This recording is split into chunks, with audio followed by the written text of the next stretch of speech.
pencher vers moi son oreille, et je le chanterai toute ma vie.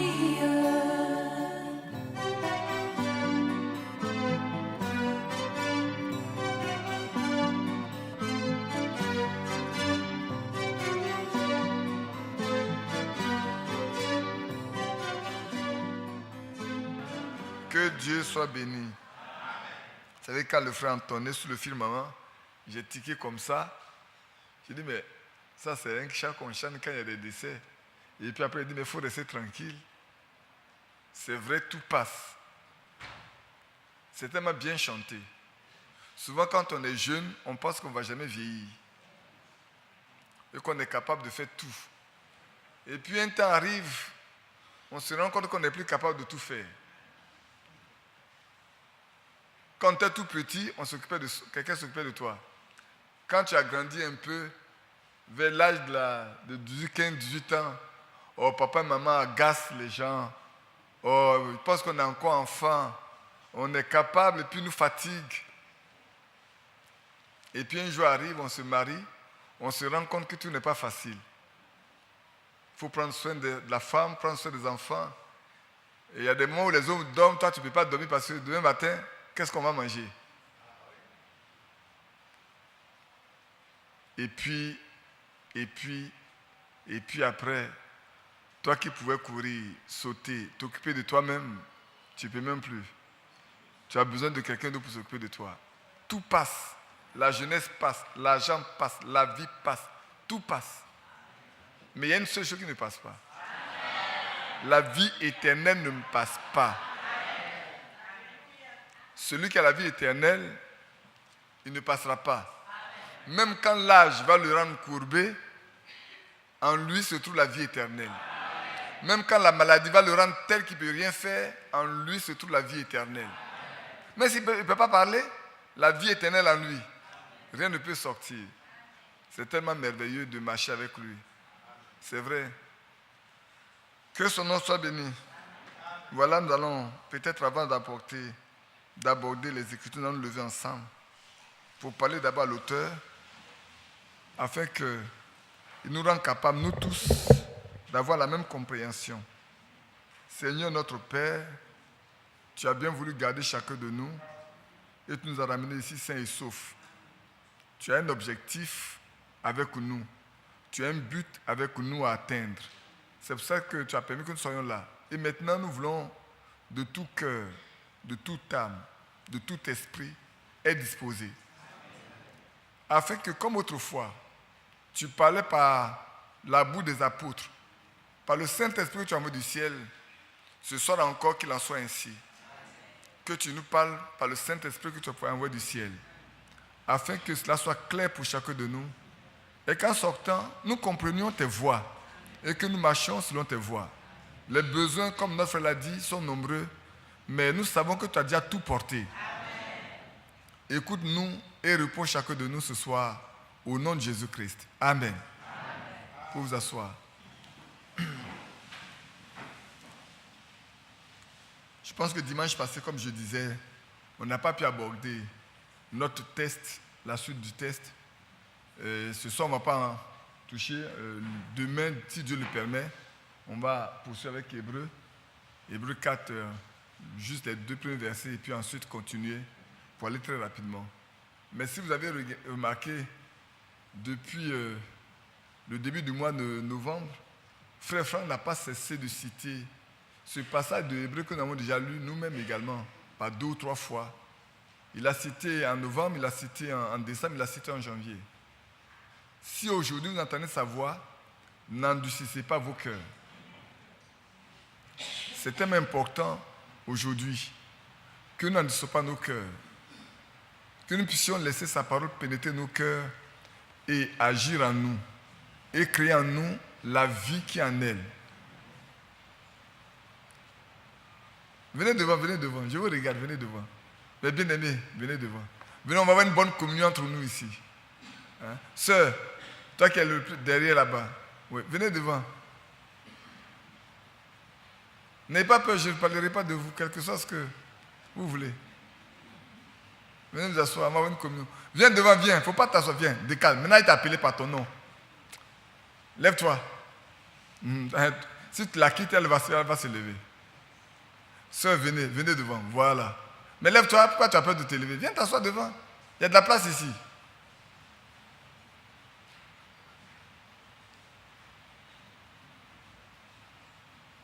Voilà.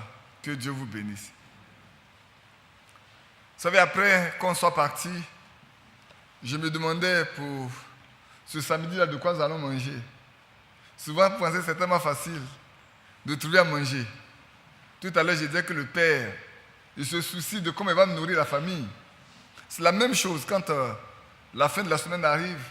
On peut avoir beaucoup de sujets dans le cœur, on peut avoir beaucoup de thèmes dans le cœur, mais quand l'heure arrive de se présenter ici, on se pose toujours la question de savoir, est-ce que c'est de ça qu'il est question? Et puis quand on a l'assurance que Dieu veut qu'on parle de ça, bon, on vient tout en comptant toujours sur lui. Alors j'étais là, j'avais le choix de continuer avec Hébreu ou de vous parler d'autres choses. Et puis alors que je priais, je lisais, il y a un seul mot. Et souvent ça arrive comme ça. Un seul mot suffit pour que les choses se mettent en ordre. On va parler de la séduction. Alors j'étais là, je dis, mais oui, c'est le temps effectivement où on peut parler de la séduction. Parce que le monde est fait pour séduire aujourd'hui. La femme est faite pour séduire, l'homme est fait pour séduire. Mais le chrétien est fait pour marcher avec Dieu. Amen. Malheureusement, le diable est partout pour séduire tout le monde. Et vous savez, c'est un grand séducteur. Il a commencé depuis le ciel. Il a séduit un groupe de personnes qui l'ont suivi et qui ont perdu leur place. Il pensait que lui, il allait prendre la place de Dieu. Alors chacun s'attendait à ce que lui soit Dieu. Il prend la place de Dieu, puis les autres vont avoir une place sous lui et vont régner. Malheureusement, ça leur a échappé. Ils ont été précipités, comme Jules le dit. Et puis quand ils sont arrivés sur la terre, comme ils étaient là au moment de la création, ils ont été voir. Ils ne peuvent pas aller voir Adam.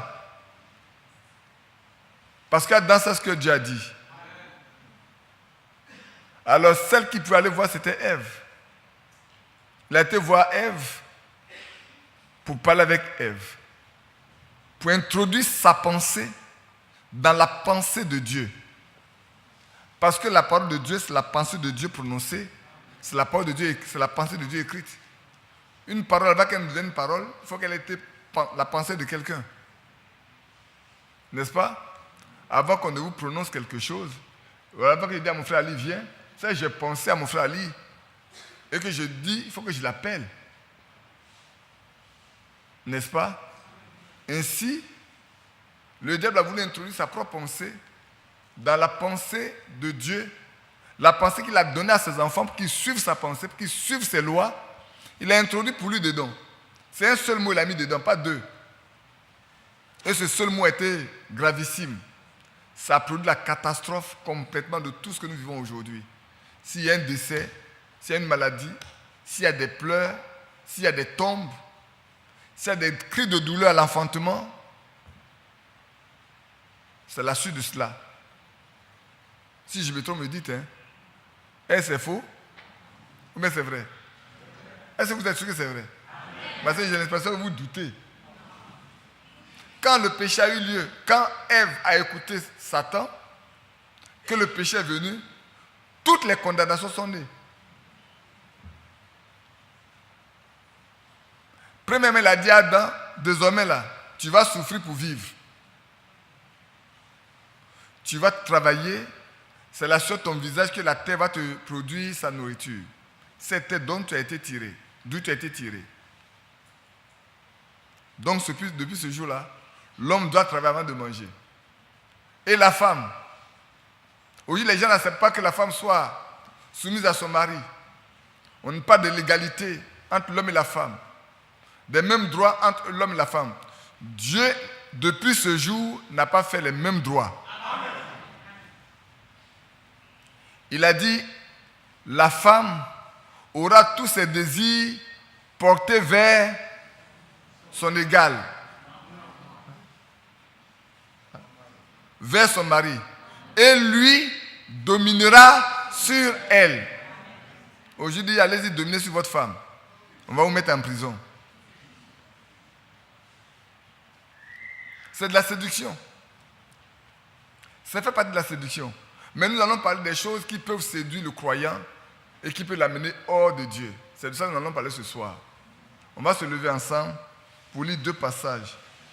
Un dans Matthieu, chapitre 24, l'autre dans Éphésiens, chapitre 5. J'ai relevé beaucoup de passages, on va les lire ensemble. Dans Matthieu 24, on va lire le verset 4 et 5. Jésus leur répondit, « Prenez garde que personne ne vous séduise, car plusieurs viendront sous mon nom disant, c'est moi qui suis le Christ, et ils séduiront beaucoup de gens. » Dans Éphésiens chapitre 5, le verset 6 également, pour le lire.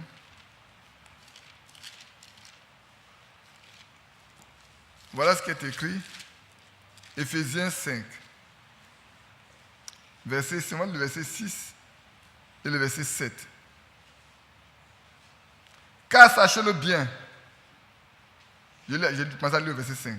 Bon, on va lire verset 5, 6 et 7 en même temps. Car sachez-le bien, aucun débauché ou impur ou cupide, c'est-à-dire idolâtre, n'a d'héritage dans le royaume de Christ et de Dieu. Que personne ne vous séduise par de vains discours. Car c'est à cause de ces choses que la colère de Dieu vient sur les fils de la rébellion. N'ayez donc aucune part avec eux. Père céleste, voilà la parole, nous l'avons lue. Toi qui as voulu que nous en parlions ce soir, nous attendons à toi, afin que nous donnions tout le contexte et tout le contenu au nom de Jésus-Christ. Amen. Asseyez-vous. Maintenant, nous vivons un temps qui est beau mais qui est difficile. Un temps où la séduction est grande. La séduction de l'argent est le plus élevée. De sorte que les chrétiens même souvent ils se jettent dans certaines activités dans lesquelles en temps normal le chrétien ne peut pas se jeter. Pourquoi? Parce que les besoins sont énormes. Les difficultés sont grandes. Quand vous regardez l'économie aujourd'hui, on ne vit que de difficultés. Les économies ne marchent plus. Il n'y a pas de travail. Beaucoup chôment. Ce n'est pas vrai. Et comme c'est comme ça, tous se présentent. On veut rentrer dedans pour avoir de l'argent. Toutes sortes d'activités. La fois dernière, je vous parlais un peu de, je ne sais pas comment vous appelez ça, il y a pas de QNet, et puis il y a pas d'Ion également. Quand vous voyez les chrétiens rentrent dans des activités où on peut vous dire que vous achetez ce médaillon-là, il éloigne toutes les énergies négatives. Je dis c'est la séduction. Les chrétiens sont ceux qui sont positifs. Parce que le Saint-Esprit est positif. Un chrétien peut prier pour quelqu'un qui est possédé et le démon va partir. Alors, comme un chrétien va vendre quelque chose qui va chasser ce qui est mauvais. Si Satan chasse Satan, c'est que son royaume est divisé. Ne nous laissons pas séduire. Mais je vous dis, j'ai entendu quelqu'un dire, quelqu'un a dit que frère, venez rentrer dedans, parce que nous les anciens, je ne sais pas si les anciens sont dedans, nous les anciens, on ne peut pas vous envoyer dans un chose qui est mauvais. Et je peux bien citer des frères qui étaient assis là quand cette réunion a eu lieu où on invitait des frères à rentrer dans telle activité. Mais c'est malheureux. Dans l'église du Dieu vivant, ici n'est pas le lieu où on fait du commerce. Là, dans cet environnement-là, ce n'est pas le lieu où on doit faire du commerce. C'est un lieu qui doit être consacré purement, simplement aux choses spirituelles.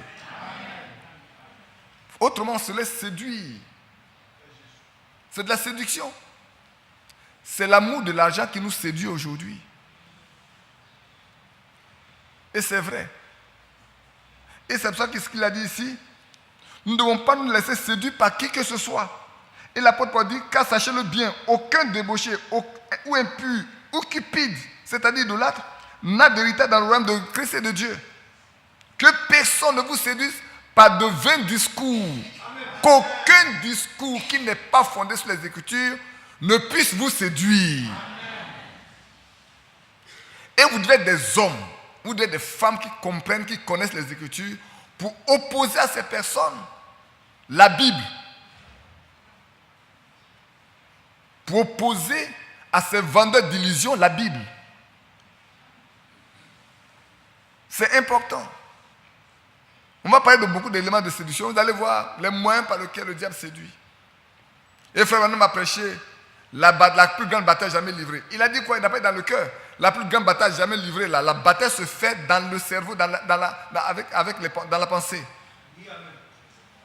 La grande bataille des croyants, c'est dans la pensée. On réfléchit, on discute, on parle. La foi dort dans le cœur. Pour celui qui est converti, la foi dort tranquillement dans le cœur. Mais c'est dans la pensée que les choses se passent. Si nous livrons nos pensées, c'est pour ça que le Seigneur a dit, aimez Dieu de tout votre cœur, de toute votre âme, de toute votre pensée et de toute votre force. C'est pas écrit? Parce que si notre pensée n'est pas donnée à Dieu, il y a un qui l'utilise. Si nous ne livrons pas notre pensée complètement entre les mains du Seigneur, il y a un autre qui va l'utiliser. Et lui, quand il vient, c'est pour faire discourir, c'est pour discourir avec vous. Et pour vous amener sur le chemin du doute. Il va vous envoyer sur le chemin du doute. Progressivement, il va vous envoyer, il va vous traîner. Il ne va pas contester la Bible. Il ne va pas contester les Écritures. Il va me prendre les Écritures, mais en ajoutant quelque chose dedans. Et progressivement, vous allez vous dire, mais ça c'est les Écritures, c'est la Bible. Vous allez commencer à discuter avec lui. Et lui, il sait vous envoie. De même qu'il a envoyé Ève ailleurs, il va vous envoyer ailleurs. C'est important, frère.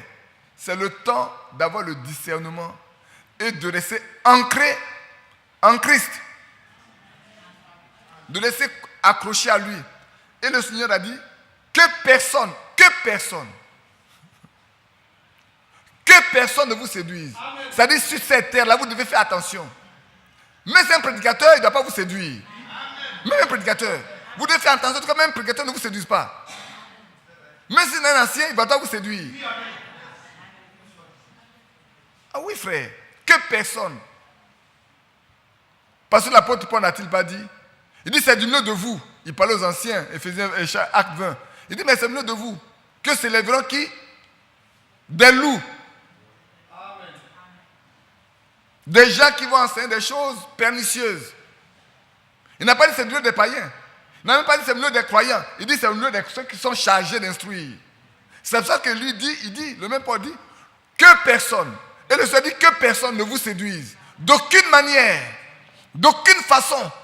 Nous devons rester fermement ancrés dans les Écritures. Si on veut nous faire sortir des Écritures, nous refusons. Vous allez voir pourquoi je le dis. Parce que c'est aussi un moyen de séduire les Écritures. Je vous ai dit, le diable l'a déjà utilisé. Et vous allez voir également que dans notre temps, en ce moment même, beaucoup peuvent utiliser l'Écriture pour séduire. Parce que la Bible en parle. Il y a beaucoup de moyens par lesquels on peut séduire. Vous voyez? On peut continuer de lire encore un peu. Et comme Paul, nous pouvons dire frères et sœurs, nous aussi, nous voulons que vous restiez attachés à Christ, votre fiancé. Oui, je crois que c'est dans 2 Corinthiens, chapitre 11, on va le lire. C'était l'inquiétude de Paul en son temps. Et c'est notre inquiétude aussi à notre temps. Je lis à partir du verset 1. Oh, si vous pouviez supporter de ma part un peu de folie. Ah, c'est vrai, souvent, nous autres, on fait beaucoup de folie dans cette église. On peut aller même dire aux sœurs, sortez, parce que votre habillement, votre accoutrement n'est pas digne d'une fille de Dieu. Et puis, il y en a qui sont là, mais est-ce que ça, c'est un serviteur de Dieu, ça? Je vais vous raconter une histoire simple, qui est réelle. Vous savez, après ceux qui étaient là au 4 juin, après la grande crise là, du 4 juin. Alors j'étais à côté, là quand un frère est venu de l'intérieur, on a invité des frères à venir parler du problème. Et j'étais là avec un frère qui me dit, mes frères, comment dans un champ, des ouvriers travaillent et puis un ouvrier se lève pour chasser d'autres ouvriers? Et c'est à moi qui s'adressait. Il dit comment un ouvrier peut se lever pour vouloir chasser des autres ouvriers dans le champ, alors ce n'est pas son champ. Lui aussi, il est ouvrier dedans. Dans mon cœur, je lui ai dit, tu ne sais pas qu'il y a la classification des ouvriers. Je n'ai pas répondu. Je fais comme si ce n'est pas moi qui s'adresse. Je n'ai pas répondu. Mais quand on est rentré dans la salle, et qu'on a commencé à parler du problème, et qu'on a fini, je lui ai posé la question. Il a dit, ah non, on ne peut pas travailler ces personnes-là. Lui, il est devenu un ouvrier qui peut alors contester les autres ouvriers. Non. On marche avec l'Esprit de Dieu. Et on fait les choses comme Dieu le veut. C'est pour ça que l'apôtre m'a dit, vous pouvez supporter de ma part un peu de folie. Mais oui, supportez-moi. Mes frères et mes soeurs, supportez ma folie. La folie de frère Badi l'a supporté un peu. Car je suis jaloux de vous d'une jalousie de Dieu. Amen.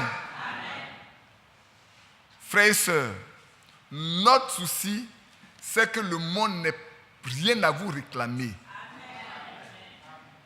Mais je remarque qu'au niveau de l'habillement des femmes, au niveau des cheveux, au niveau de ceci, il y a deux grands, pour parler comme ça, comme les grands étudiants ou les grands docteurs, il y a deux grandes écoles.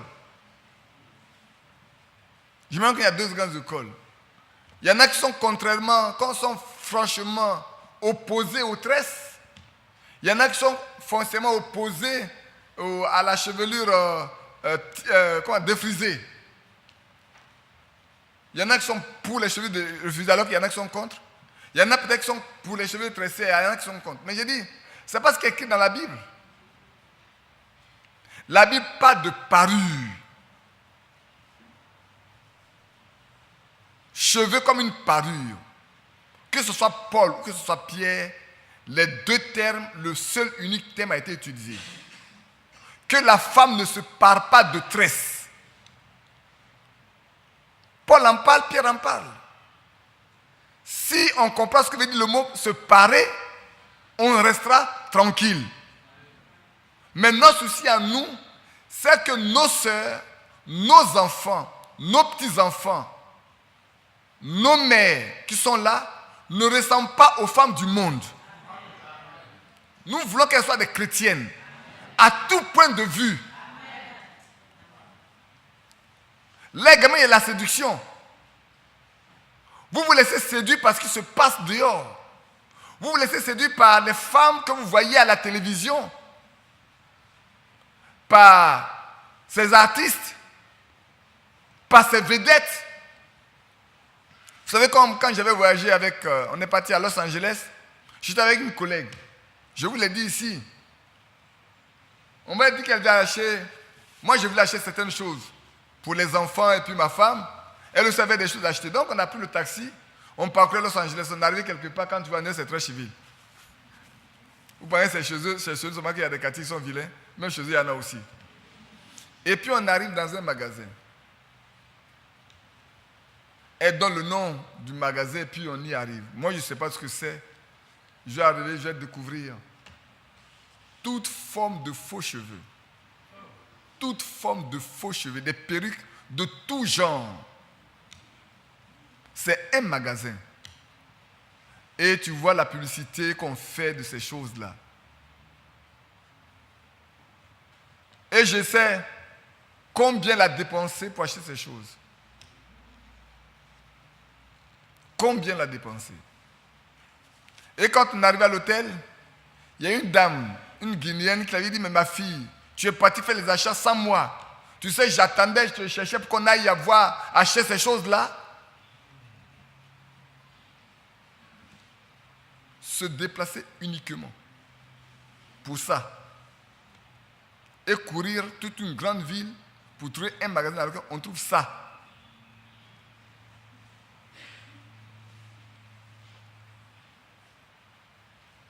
Et il y a des gens qui sont très ingénieux. Ils sont arrivés à là. Nos mères ne portaient pas ça.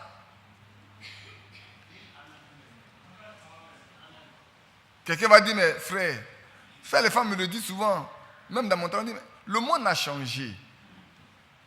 Les femmes doivent changer. Mais les chrétiennes ne changent pas. Quand on parle des chrétiennes, on les réfère toujours à celles qui ont fait profession de marcher avec Dieu. On n'a jamais dit aux chrétiens de ressembler au monde. Nous, de faire comme les femmes du monde ou d'évoluer avec le monde. Si le monde évolue, la Bible n'a jamais évolué. Les lois du monde évoluent à tout moment. Mais les lois de Dieu sont stables. Combien de royaumes n'ont pas disparu? Beaucoup de royaumes ont disparu. Beaucoup de ces vedettes-là passent. Souvent, elles meurent avec la drogue. C'est des gens qui se droguent, qui vivent une vie sale. Vous voulez, mais si vous prenez ce modèle, prenez aussi l'autre partie de leur vie. Si vous pouvez être séduit par leur caractère, par ce qu'elles font, ah mais ça rend joli, ça fait beau, mais prenez aussi l'autre partie. Parce que ce que ça entraîne au sexe.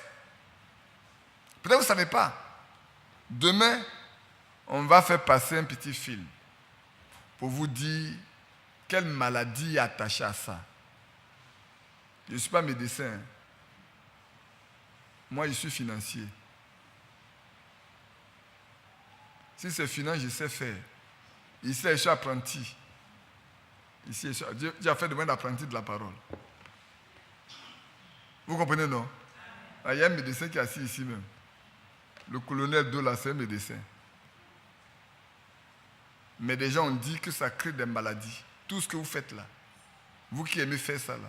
Demain, on fait passer un petit film de quelques minutes seulement. Pour que vous voyez. Et ce n'est pas des chrétiens qu'on fait. Hein. C'est le monde même qui a créé ça là, qui trouve que ce n'est pas bon. Ce que d'autres trouvent que ce n'est pas bon, et qui veulent rejeter, les chrétiens s'y engouffrent. Ils vont entrer dedans. Mais je vais vous poser une question. Les hommes veulent faire ça pour séduire les hommes, dehors. Parce que souvent, ils ne trouvent pas des maris. Il faut qu'elles se donnent des artifices pour que les gens prennent qu'elles sont belles, pour qu'on les prenne en mariage. Vous comprenez ça? Est-ce que vous comprenez ça? Non, vous n'avez pas compris. Prenez une femme du monde.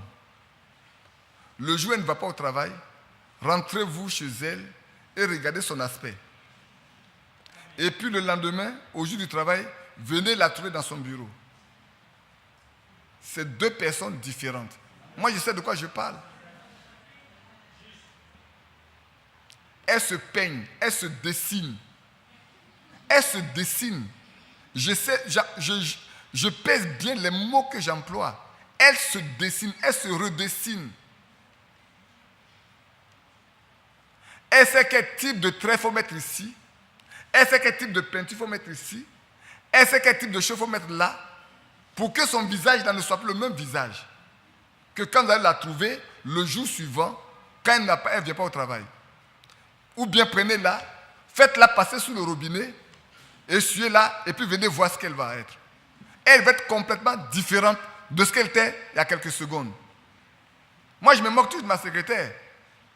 Chaque jour qu'elle arrive, elle dit, tu as changé de visage. Tu as fait ceci, tu as changé ceci.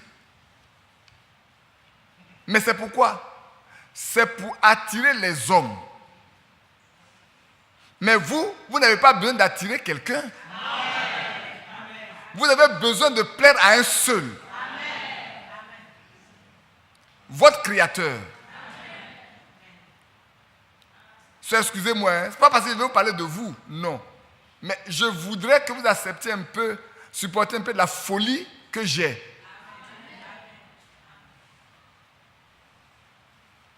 Parce que je voudrais que vous compreniez combien de fois vous êtes cher à nous et vous êtes cher à celui qui est mort pour vous à Golgotha. Dieu, s'il est Dieu, rien n'échappe à son contrôle. Dieu peut vous fabriquer autrement, mais pourquoi il n'a pas fait? Il aurait pu vous faire naître par un père, une mère d'un autre pays, même en étant noir, vous donne des cheveux tout longs. Moi, je vais vous dire une chose. Je n'ai pas vu ma grand-mère paternelle.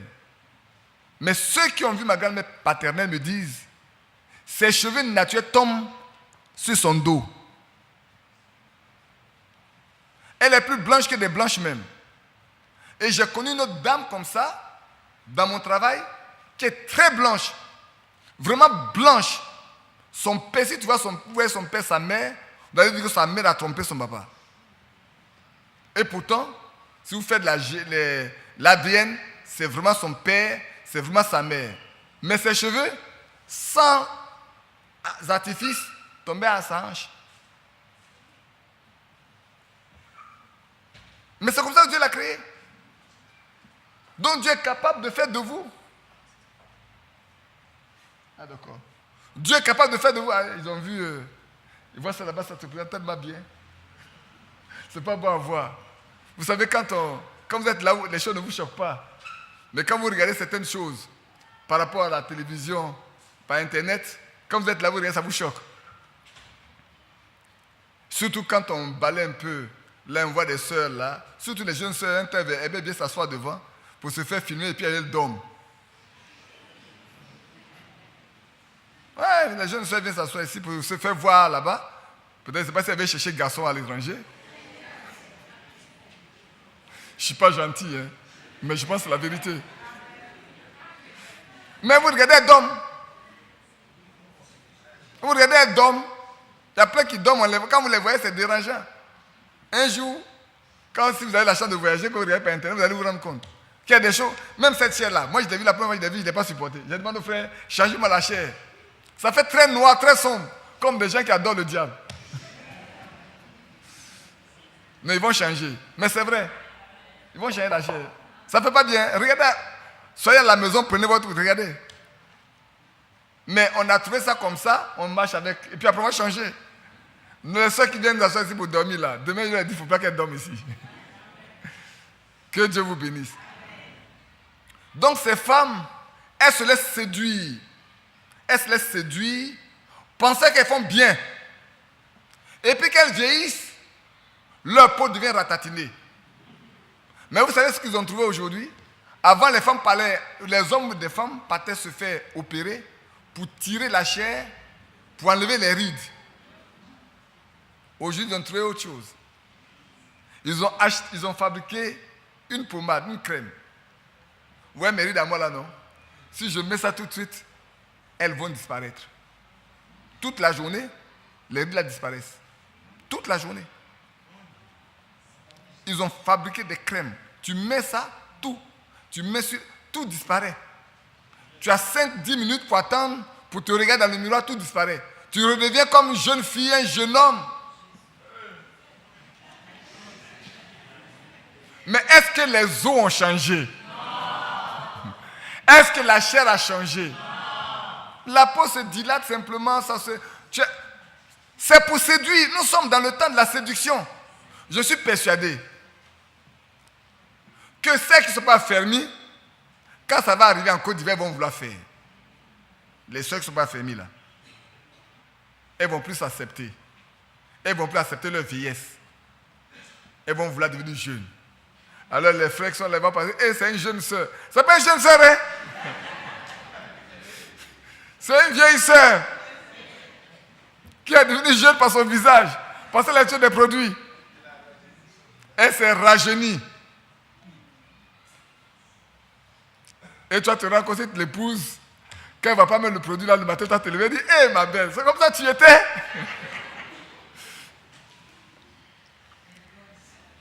Ce n'est pas le lieu de faire rire, c'est vrai. Mais c'est pour dire, frères et sœurs, que nous sommes à un temps purement simplement de séduction. Je poursuis, donc l'apôtre Paul dit, toutefois, de même que le serpent séduisit Ève par sa ruse. C'est par la ruse. On nous trompe, on nous présente des choses factices. Des choses qui paraissent être jolies, belles, bonnes, pour nous attirer. Par sa ruse, je crains que vos pensées, il n'a pas dit votre cœur, il n'a pas dit votre foi, que vos pensées ne se corrompent et ne se détournent de la simplicité à l'égard de Christ. Christ est simple. Mais nous ne voulons pas de simplicité, nous voulons être compliqués. Nous voulons les choses compliquées. Souvent, vous partez prier pour quelqu'un, vous finissez, dit, c'est fini? On dit oui. Pour lui, c'est trop simple pour que ça donne la guérison. Et pourtant, c'est l'ordre que Dieu a donné. Priez, allez-y. On prie, on impose des mains, c'est fini. Il n'y a pas de bougie allumée. Il y en a sans tour de bougie, je ne sais pas depuis qu'ils ont vu qu'il faut allumer des bougies.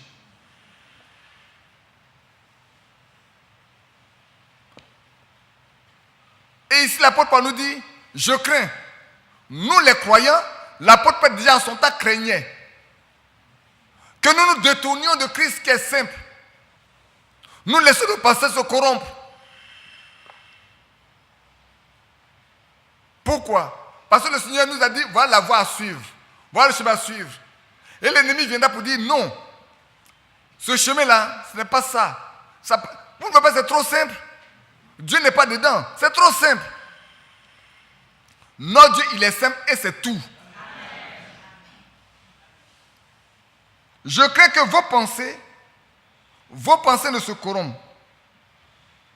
Vos pensées qui sont saintes, vos pensées qui sont pures, qui sont pures, vos pensées qui viennent du Seigneur, vous laissez quelque chose d'autre venir la souiller pour vous détourner de Christ.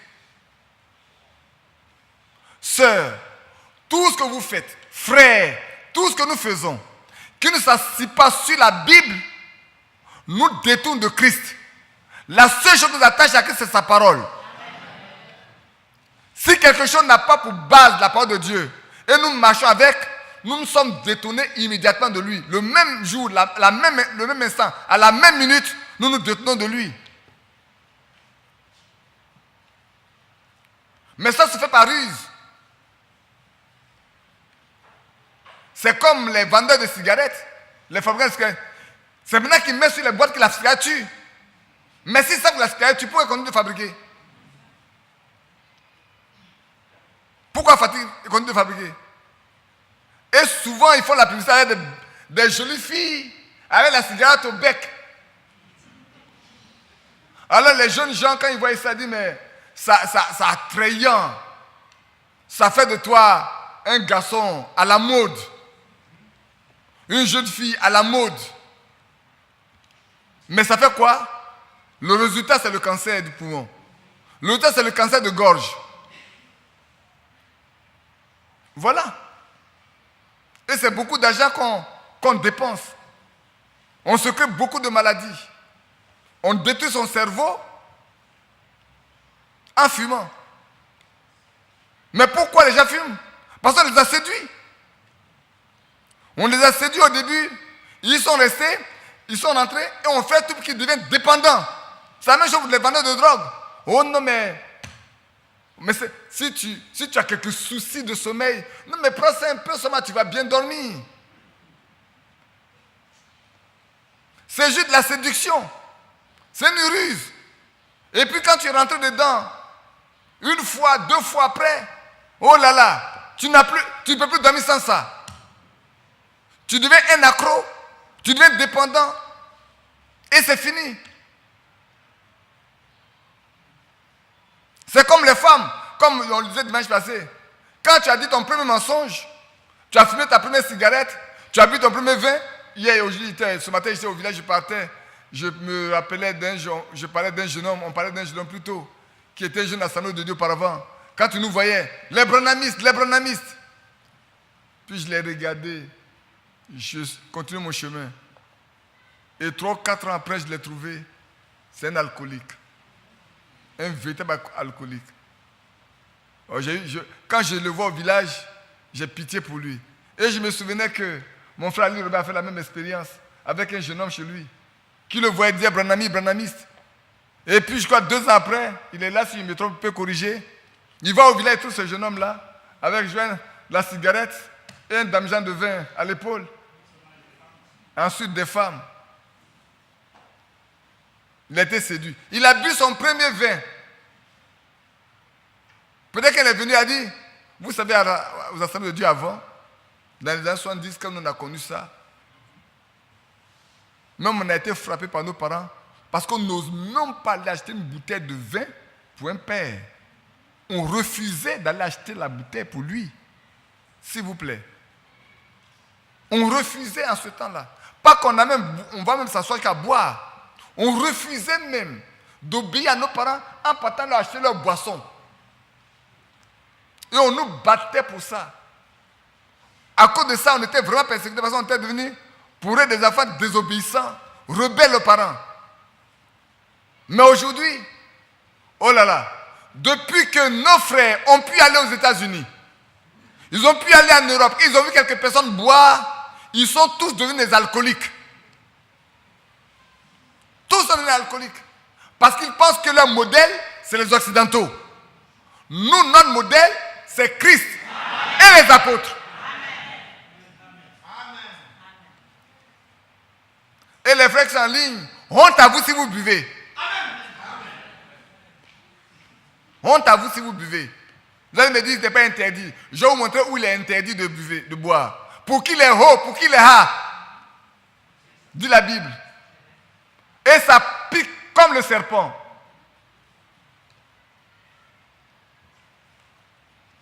Je parlais avec un collaborateur qui est Hajj, parce que quand il part à la Mecque, il revient devant des Hajj. Alors, je vous fais rire un peu. Le 1er janvier, je suis à la maison. Si ma femme vient pour lui demander, j'ai un de mes fournisseurs qui m'appelle. Il dit, Badi, où tu es? Il dit, je suis à la maison.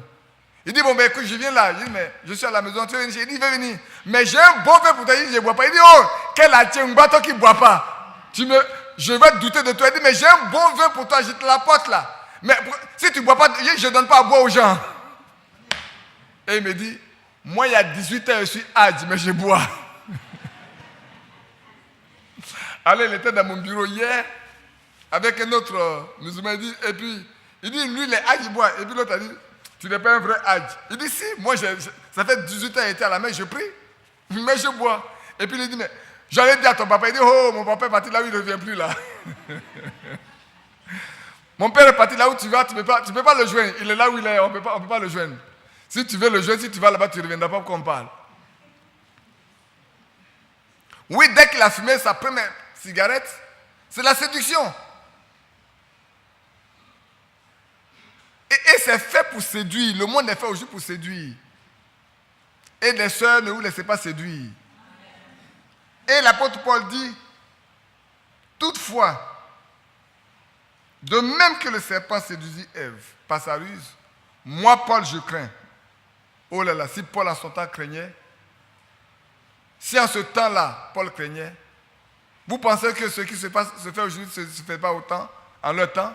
Mais si Paul parle de parure, de modestie dans l'habillement, c'est qu'en ce temps déjà,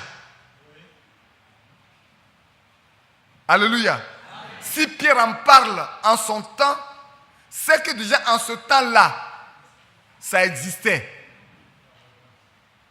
Donc supportez-moi, si Paul en son temps a mis en garde les sœurs, en leur disant voilà comment vous devez vous conduire, il est de notre devoir, en notre temps, au regard de ce que nous voyons aujourd'hui, de vous dire écartez-vous de ce chemin-là.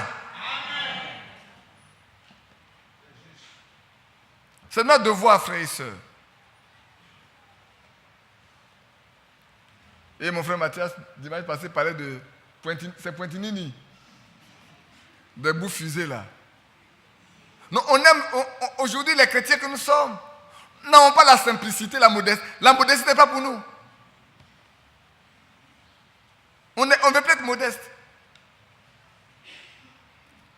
Oh. Non, on veut plus être modeste. On veut faire comme les autres. Mais on n'est pas comme les autres. Frère, on n'est pas comme les autres. On est à part. Vous voulez qu'on vienne ici avec des grosses chaînes? Quand je regarde les panneaux, je vois un là, il est gros comme ça. Un gros chaîne, de grosses bagues.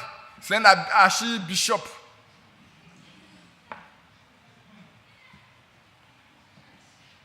des gros titres. Soyons simples. Ces personnes-là, ils sont inaccessibles. Les membres de leurs églises ne peuvent même pas avoir ça eux. Ils ont des gardes de corps. Mais Christ,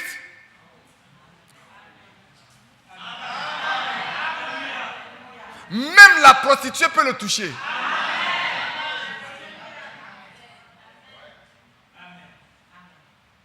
Vous savez, j'étais là, quand je suis rentré après, je lisais, puis dans la région de Gadara, quand il est arrivé dans un premier temps, si je ne me trompe pas, quand les gens ont appris que Christ est arrivé, je crois que ça doit être dans cette zone-là, c'est pas où il y a le fou là, hein. Il y a une autre zone quand il est arrivé, tout le monde amenait les malades et on lui demandait pardon. Il n'a qu'à accepter seulement de les laisser toucher le bord de son vêtement.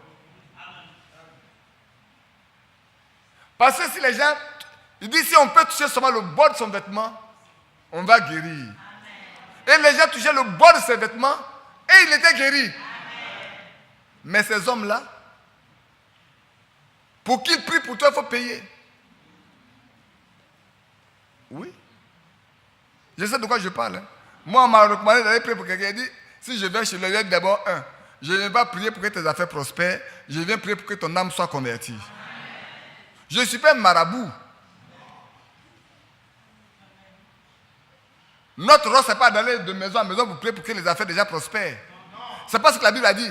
Il dit, allez par toute la terre, faites de toutes les nations des disciples. Les gens ont laissé la mission que le Seigneur a donnée, les gens ont laissé de côté. Ils sont devenus des affairistes.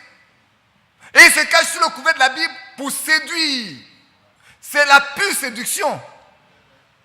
Envoyez cette bande-là, envoyez ça partout, mettez ça sur Internet, mettez ça sur YouTube, les gens n'ont qu'à écouter. Et s'ils n'ont pas connaître, ils n'ont qu'à me poser des questions. On va répondre. C'est des séducteurs. Et le Seigneur dit que personne ne vous séduise. D'aucune façon. Ne vous laissez séduire par personne sur cette terre. C'est pas la ruse. Les gens rusent. Ils usent du mensonge. On peut continuer. Lisons dans Deutéronome chapitre 11. Je prends un peu de votre temps, je lis beaucoup d'écritures avec vous. Ça va? Vous êtes prêts à aller avec moi jusqu'au bout? Dans Deutéronome chapitre 11, vous comprendrez que ce n'est pas notre temps seulement. Hein. Vous allez vous rendre compte de ce que le Seigneur a dit déjà en ce temps-là. On va aller à verset 16. Deutéronome 11, verset 16. C'est toujours une mise en garde. Paul nous met en garde. Le Seigneur nous met en garde. De son temps, Moïse les mettait aussi en garde. Gardez-vous de laisser séduire votre cœur. Alléluia. Le verset 16. Gardez-vous, frères. Gardons-nous, sœurs. De laisser notre cœur séduire. De nous détourner et pour servir d'autres dieux. Ceux qui se laissent séduire par les produits de beauté, ils veulent adorer le Dieu de la beauté.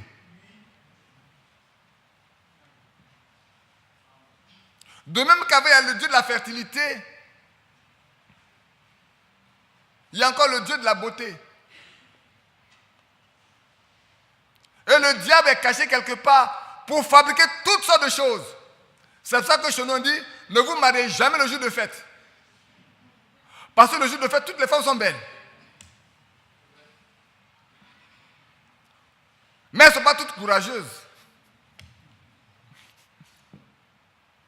Alléluia. Frère, c'est pour ça qu'on a dit de prier beaucoup. Hein? Sœur, chez nous, avant, pour qu'un homme se marie, il faut qu'il sache grimper. Vous comprenez, vous connaissez les palmiers là, non? Les palmiers longs là. Si un homme ne peut pas grimper pour aller couper des graines là-bas, il ne peut jamais se marier. Vous savez pourquoi? Parce que comment sa belle-mère va avoir des graines pour faire de l'huile et faire Les palmistes là, on utilise les palmistes là pour faire de l'huile pour mettre dans les cheveux. Pour rendre doux les cheveux. Je vous donne des produits. Hein? C'est avec ça qu'elle elle imbibait leurs cheveux et puis c'est d'où elle peignait tranquillement. Alors, quel est le garçon qui va le faire pour que toi, ta belle puisse savoir? Et j'ai un homme chez moi qui ne s'est pas marié jusqu'à ce qu'il meure. Non. Nous, on est venu le trouver, il ne s'est pas marié jusqu'à ce qu'il meure. Parce qu'il pouvait. C'est pas notre temps, peut-être notre temps, c'est à notre temps. Nous, on arrive à grimper aussi. Les gens, c'est quand même, on pris même son pagne pour aller le mettre sous. dans les branches du palmier. Il dit, ça va pourrir là-bas. Il n'est jamais parti chercher. Ils ont tout fait pour l'encourager à grimper.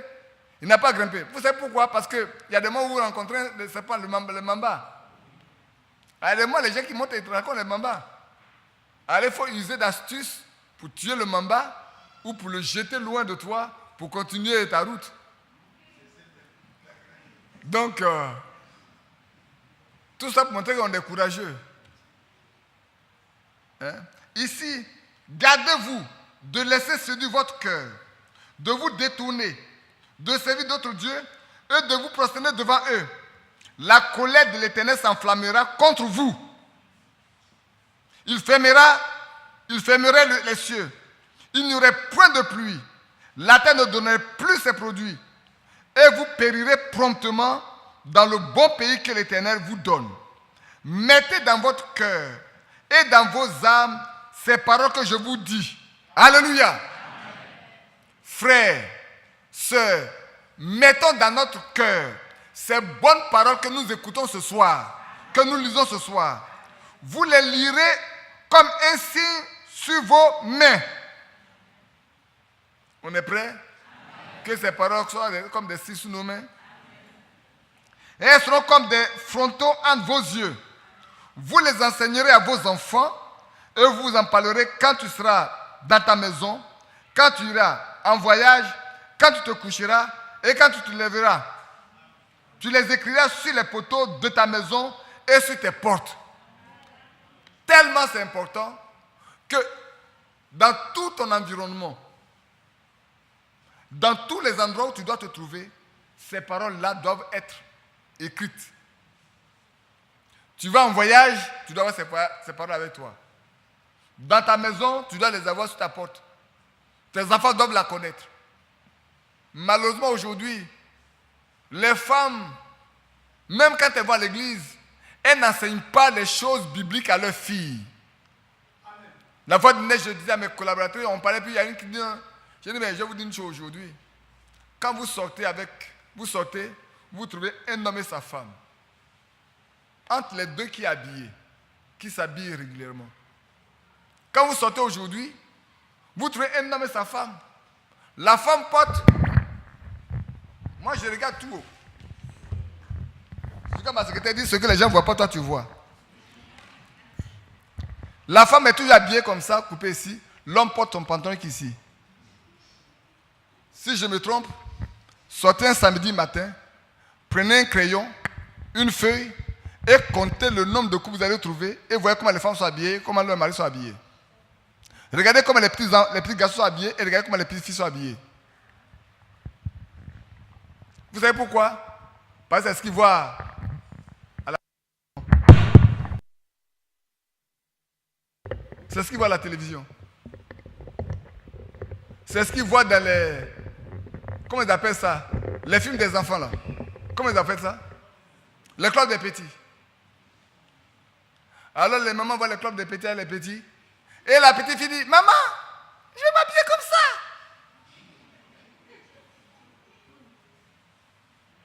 Mais c'est vrai, c'est influence. Hein? Vous ne savez pas c'est influence? Je vais vous donner une chose qui me concerne moi-même. À la fin de l'année, ma petite fille appelle sa grand-mère.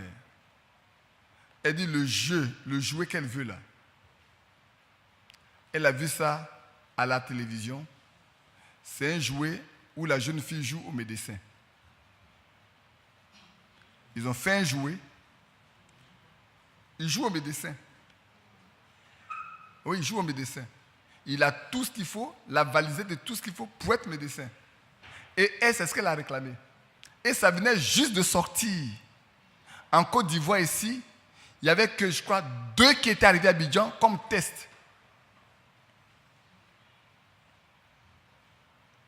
Oui. Oui. Je le dis parce que je prends le modèle comment j'ai vécu moi-même. En direct. Ma femme courait là dans le magasin. Le seul qui restait, une femme venait de prendre. Alors on l'appelle pour dire ce que tu veux, on n'a pas trouvé. Elle donne le nom d'un autre. Elle donne le nom d'un autre. Qui joue à la maman. Qui joue à la maman. Elle repart, il n'y en avait que 2. Et puis elle a pris 1. On lui a envoyé pour qu'elle apprenne à jouer à la maman. Alors on s'est dit, peut-être cette jeune fille-là, elle va aimer être médecin demain si le temps se poursuit. Mais d'autres choisissent autre chose. Ne pensez pas que la télévision que vous ouvrez pour les enfants, souvent les laisser là, ça ne les influence pas. Ça influence. Vous pensez ceux qui ils font la publicité de la télévision, ils sont fous. Non, frère, ça influence. C'est pour ça que moi, quand je vais dans les magasins, je vais vous dire une chose. Je ne vais pas pour acheter ce qu'on veut me vendre. Je n'achète pas ce qu'on me vend. J'achète ce que je veux acheter. Vous savez pourquoi? Parce que dès que vous rentrez, on vous propose tout le magasin. Vous propose ceci, vous propose ceci, vous propose ceci. Si vous n'avez pas, faites pas attention, vous allez acheter ce que vous ne voulez pas, mais parce que lui, il aurait vendu ce qu'il veut. Ma soeur qui vient de... Tu vois, Guangzhou, là, elle sait de quoi les questions, quoi, non? Ma fille. Oui. C'est pour ça que je vais vous donner mon secret. Quand j'ai épousé mon épouse, j'ai dit, quand j'ai épousé mon épouse, alors, je lui ai dit, je ne vais pas dans un magasin sans ma note. Ce que je dois aller acheter là, je fais la liste. Parce que si je ne fais pas la liste, il y a beaucoup d'éléments de séduction que vous ne connaissez pas. Pour ceux qui ont fait le marketing ou le commercial, ils savent. Quand vous arrivez à laquelle il y a des petites choses qui sont autour là, non? Il y a des chewing-gums, il y a ceci, il y a cela. Vous venez, allez derrière les enfants. Allez derrière les enfants. Quand les enfants arrivent là-bas, ils mettent le main, ils l'arrachent. C'est fait exprès. Pour qu'en ce moment-là, on arrache beaucoup de chômeurs dedans. Ils appellent les têtes de gondole. C'est réfléchi. Et quand je vous enseigne autre chose en même temps, hein, pour vous montrer que la séduction se trouve partout. Quand vous arrivez dans les magasins, ce qui est souvent important là, on les met en bas. Pourquoi vous les cherchez? Ce que vous ne voulez pas là, on les met juste à vos regards comme ça. C'est ça, quand vous faites comme ça, c'est ça que vous voyez. Et comme vos yeux vont tomber dessus, c'est nouveau. Ah, c'est nouveau. On peut en mettre dans le panier. Ah, mais ça, c'est nouveau. Et puis, ce qui est bien pour vous là, c'est en bas, il faut chercher ça pour trouver. Si vous ne faites pas attention, vous allez dépenser tout votre argent. Et la chose pour laquelle vous êtes parti, ne l'achèterez pas. Est-ce que j'ai menti? C'est la séduction. C'est comme la fête de Noël. Noël est un élément de séduction. C'est fait pour séduire les parents et les enfants. Frère, si vous voulez faire cadeau à vos parents, n'attendez pas des fêtes. Moi, j'ai vu de faire des cadeaux pendant les fêtes. Je ne donne pas l'argent aux enfants pour aller au moment des fêtes pour aller acheter des habits. Donc, ils vont s'habiller seulement les fêtes et les autres juste s'habillent pas. Non. Non. C'est pour ça qu'avant, quand on avait Nathanaël, on achète ses jouets quand la fête est finie ou avant les fêtes. Pour ne pas lui donner l'esprit de fête. Évitons de donner l'esprit de fête à nos enfants. C'est fait pour... Il y a des magasins qui ne font que le chiffre d'affaires pendant 2 mois. Novembre, décembre. Après ça, c'est fini. Ils ne vendent plus rien d'autre de particulier. Mais c'est de la séduction. Restons chrétiens. Vous qui êtes en ligne, ne dites pas que vous n'êtes pas les fêtes. Ne faites pas les fêtes. N'aimez pas les fêtes. Tous les jours, pour nous, est un jour de fête.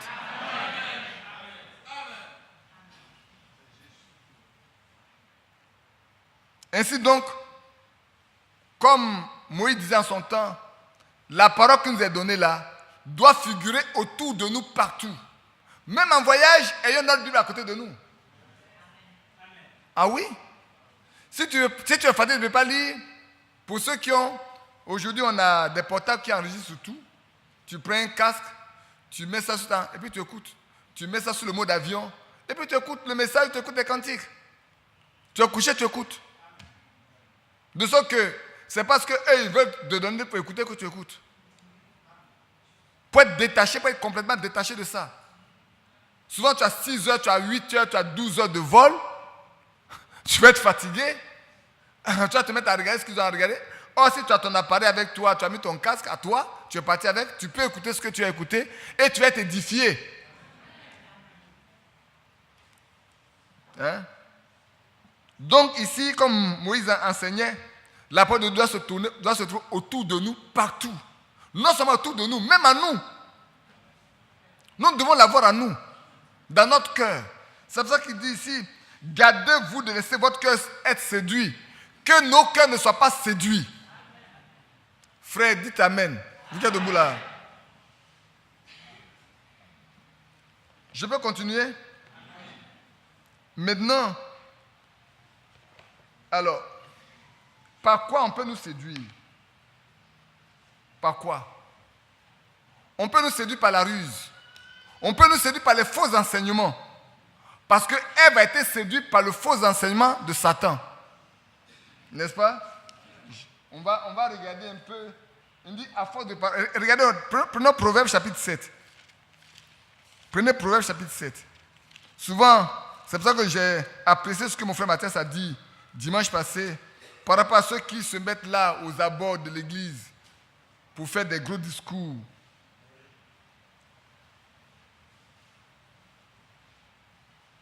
Voilà ce que fait la femme, la prostituée.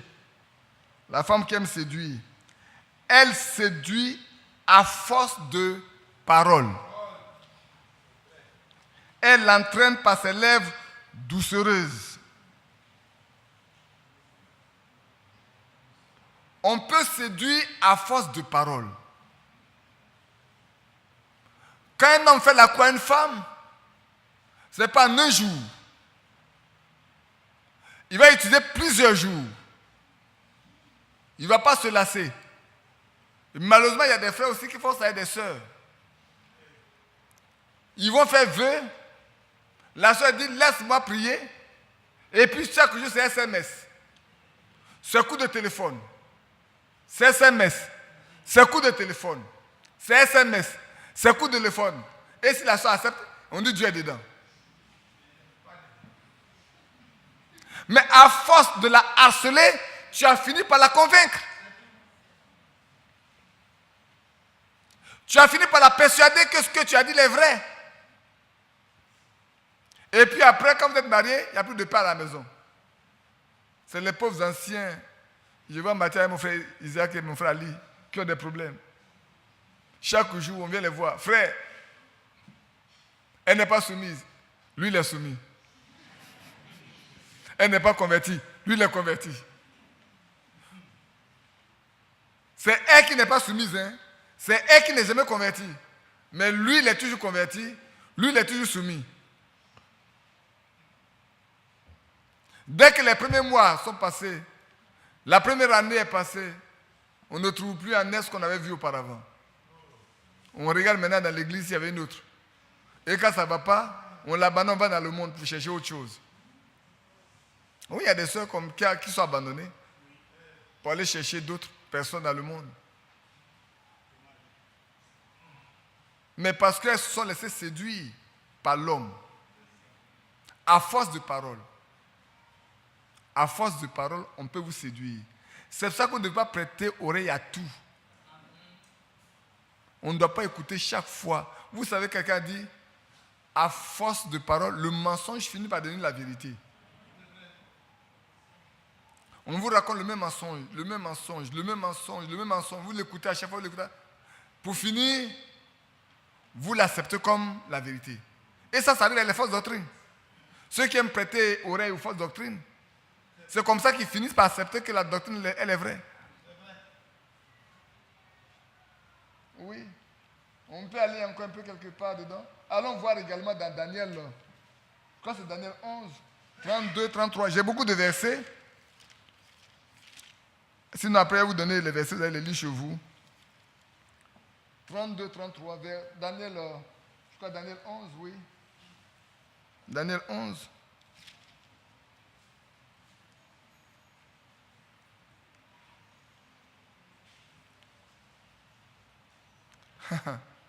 Voilà encore une autre méthode de séduction. Cet homme-là, il séduira par des flatteries. Il séduira par les flatteries les traîtres. Quand quelqu'un fait, vous savez comment Judas s'est laissé séduire, non? C'est un traître. Il s'est laissé séduire par l'amour de l'argent. C'est un traître. Et le traître se laisse séduire. On lui a proposé certainement beaucoup de choses. Pour finir, là, ils ont conclu que, bon, on va lui donner 32 pièces d'argent, 30 pièces d'argent. Il a accepté ces 30 pièces d'argent et il est parti devant son maître. Ne vous laissez pas flatter. C'est pour ça que quand le frère Isaac dit, quand Satan est venu, quand Corneille est venu, non, Nicodème. Quand Nicodème, cette nuit, est venu voir le Seigneur, il a dit, mais tu sais, nous les pharisiens, nous savons. Nous savons que tu es un homme venu de Dieu. Parce que ce que tu fais là, aucun ne peut le faire si Dieu n'est avec lui. Est-ce que le Seigneur a besoin qu'on le lui dise? Puisque lui-même sait qu'il est Dieu. Ce n'est pas que Dieu est avec lui, il est lui-même Dieu. Toi qui viens là, toi tu ne sais même pas qu'il est Dieu. Et tu viens le séduire. Tu viens le flatter. Oui. Mais je vais vous dire une chose. Corneille, bon, pas Corneille, Nicodème, après ça, Nicodème est devenu croyant. Ah, beaucoup ne savent pas qu'il est devenu croyant. Il a cru, hein. Même du vivant du Seigneur, il a cru. Le seul qui a défendu le Seigneur, c'est Nicodème. Et il était à l'enterrement du Seigneur Jésus. Qui sait ça? Qu'est-ce qu'il a fait? Bien sûr. Il a apporté de la myrrhe avec Joseph d'Arimathée pour embaumer le corps du Seigneur. Nicodème l'a fait. C'est écrit dans Jean 19. Non, pas dans Jean, pas 19. C'est 19, non? Voilà, dans Jean 19.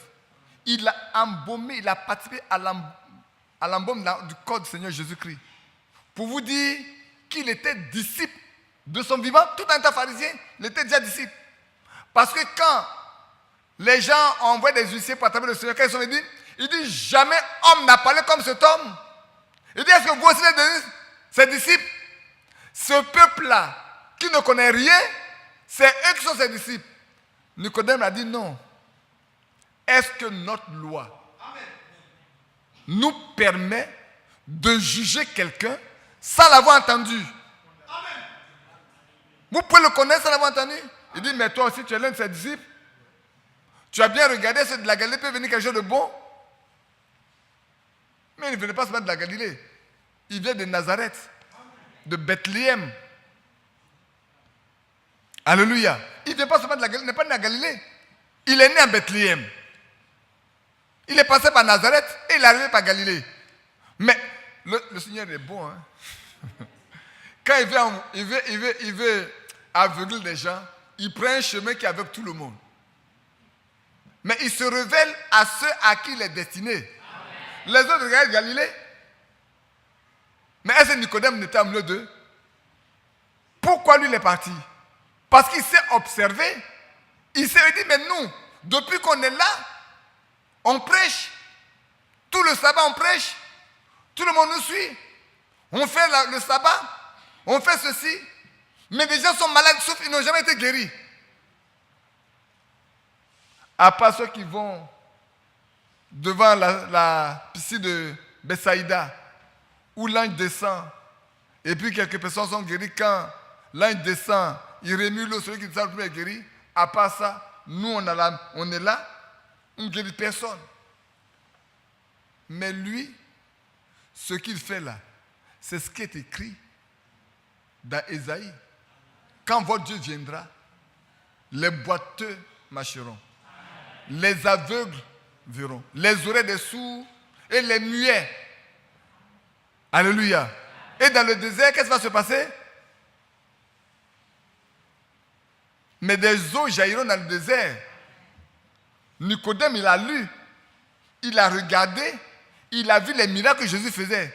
Il a certainement dit, ça, c'est vraiment quelqu'un qui vient de Dieu. Mais les autres n'ont pas compris. Ils se sont laissés séduire, les autres. Par leur rang social, ils se sont laissés séduire. Ils ont dit, mais si on laisse cet homme faire, tout le peuple va nous fuir. Tout le monde va aller à lui. Il faut qu'on l'élimine rapidement. Comme ça, le peuple va revenir à nous. Les gens aiment les honneurs. Et ici, il est dit, il les séduira par des flatteries. Il les traite par des flatteries. C'est pas vrai? Mais ceux du peuple qui connaîtront leur Dieu agiront avec fermeté. Aujourd'hui encore, il y en a qui se laissent séduire par des flatteries. On vient leur présenter toutes sortes de choses pour les attirer, pour les détourner de Christ, pour les attacher à des hommes. Mais que Dieu soit loué. Il y a des frères qui sont fermes. Même si pour un temps ils peuvent tanguer, après ils s'arrêtent pour dire, attends, regardons bien cette chose-là. Pour voir où est Dieu. Parce que ce n'est pas des hommes que nous suivons. Nous ne sommes pas venus ici pour suivre des hommes.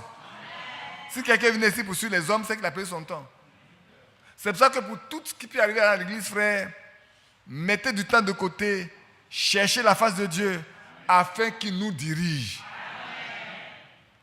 Je peux encore lire quelques versets avec vous. Lisons encore dans Nombre également, Nombre 25. Vous connaissez Nombre 25? Là où le peuple a été séduit par les Moabites. Balaam, le séducteur, il va amener tout le monde dans le péché. Mais ce n'est pas la séduction qui les amène dans le péché. Je vais lire juste, on pourrait lire tout, mais je vais lire juste le verset 18 pour qu'on gagne du temps.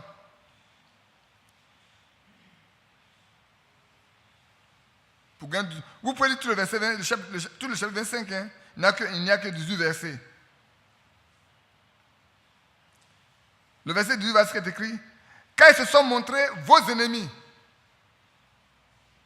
en vous séduisant par leur ruse, dans l'affaire de Péor et dans l'affaire de Cosbi, fille d'un chef de mendiants, leur sœur tuée le jour de la plaie qui eut lieu à l'occasion de Péor. Cette fille, c'est celle qui a été tuée avec ce jeune homme-là par Finé. Parce qu'ils se sont laissés séduire. Leur cœur a été séduit. Ils sont allés s'asseoir pour manger, pour boire et courir les filles. C'est là où amène la séduction. Quand on est séduit, on se détache complètement de Dieu. On se détache de sa parole. On se détache de l'obéissance. On devient désobéissant. Et on finit par mourir. Parce qu'on meurt loin de Dieu. Quand Ève a péché, elle a été coupée de Dieu. Et depuis ce jour, naturellement, nous mourrons. N'est-il pas écrit que tu es poussière, tu vas retourner dans la poussière? C'est depuis ce jour-là. Avant, il nous a créés pour que nous puissions vivre longtemps et éternellement avec lui. Si en lieu place de l'arbre de la connaissance du bien et du mal, Adam et Ève avaient mangé de l'arbre de la vie, ils vivraient éternellement. Et nous qui naîtrions d'eux, nous vivrions éternellement. On ne connaîtra plus le péché, la souffrance, les douleurs. Mais on a préféré autre chose que ce qui est bien. Mais ce qui est mal nous a introduit dans ce qui est bien. Amen. Alléluia. Il nous a montré son amour en mourant pour nous à Golgotha. C'est pour ça qu'on n'a pas besoin de nous laisser séduire.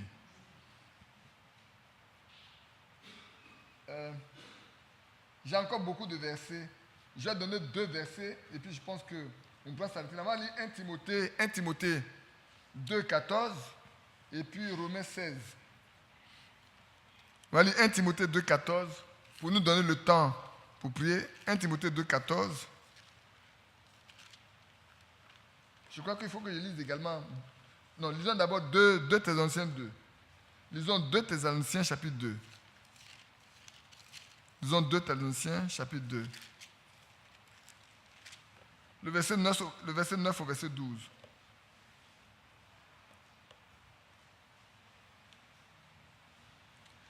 L'apparition de cet impie se fera par la puissance de Satan, avec toutes sortes de miracles, de signes et de prodiges mensongers, et avec toutes les séductions de l'iniquité pour ceux qui périssent. Amen. L'apparition de cet impie se fera par la puissance de Satan, avec toutes sortes de miracles. Il n'a pas parlé de miracles ici. De signes et de prodiges mensongers, avec toutes les séductions de l'iniquité pour ceux qui périssent, parce qu'ils n'ont pas reçu l'amour de la vérité pour être sauvés. Frères, est-ce que nous voulons nous laisser séduire également par des miracles? Est-ce que nous nous laisser séduire par des signes? Parce qu'il y en a qui se laissent séduire. Dimanche passé, je l'ai dit et je le dis.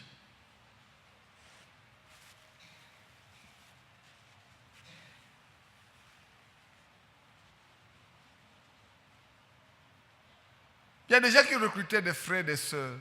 Venez voir. Oh, il y a des merveilles. Aucun homme ne peut faire des merveilles. C'est Dieu qui fait des merveilles. Mes frères, est-ce que ceux qui étaient avec Moïse dans le désert n'ont pas vu des merveilles? Est-ce que jusqu'à ce jour, au milieu de nous ici, là, ce qui s'est passé au temps de Moïse, on a vu ça ici? Moïse prend la poussière, et puis il y a les moucherons, et puis il y a les sauterelles.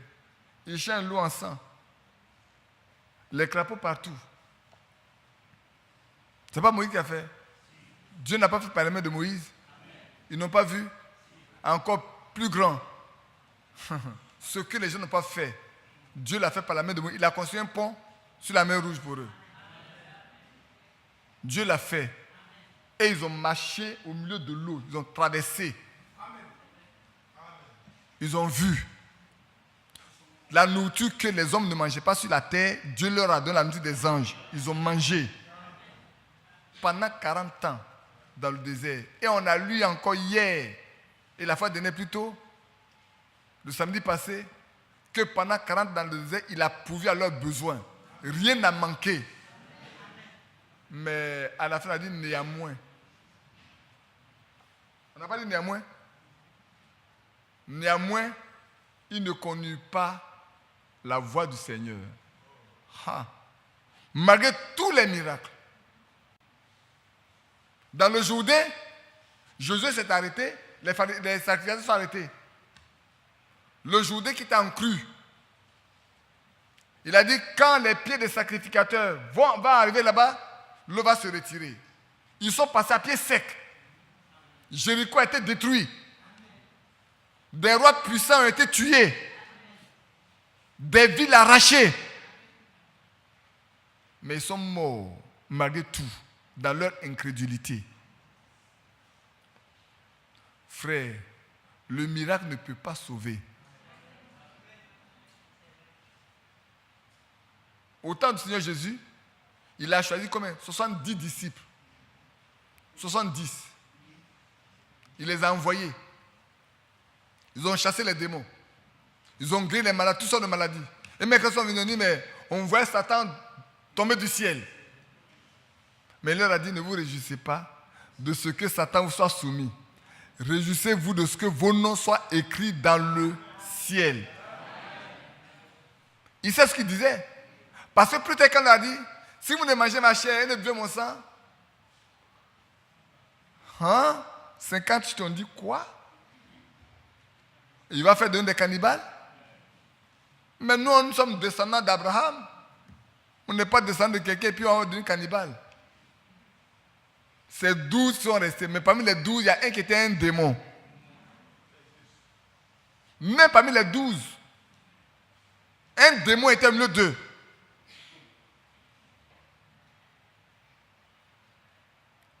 Ne vous laissez laissez pas séduire. Ne vous laissez séduire par personne. Frères, sœurs, je répète, ne nous laissons séduire par rien du tout. Tout ce qui brille n'est pas de l'or.